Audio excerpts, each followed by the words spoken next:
Nasa kustodiya na ng City Social Welfare and Development Office o CSWDO ang 16 anyos na binatilyong nakuhanan ng patalim sa Barangay Balatas, Naga City. Ayon sa Naga City Police, sa mismo dapat ang paaralan nakuhanan ng patalim ang minor de edad habang nagsasagawa ng pagpapatrolya ang mga otoridad kahapon July 16. Kahapon, siyempre may mga nakadeploy tayong police and kasama yung mga barangay tanod dyan sa Balatas National High School.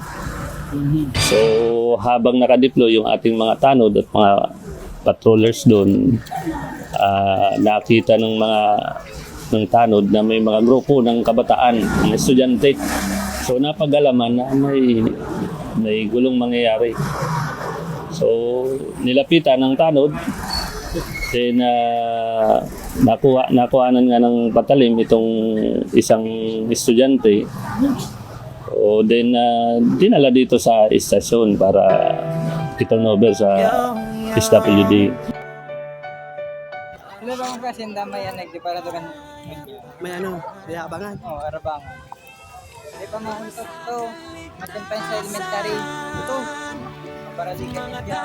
ng barangay, laging handang maglingkod. Kami mga tanod, di basta-basta ang trabaho. Sakay na kami dito. Barangay na. Tuloy ang serbisyo, di napapagod para sa sinumpaang tungkulin. Kahit ulan o araw, handang tumugon sa alinmang suliranin. Sa umaga, pagpasok ng mga kabataan, binabantayan namin ang kanilang daraanan. Para sa kinabukasan, ligtas na paalam, makarating lang sila. Iyon ang aming hangarin, Filipino. Tanod para sa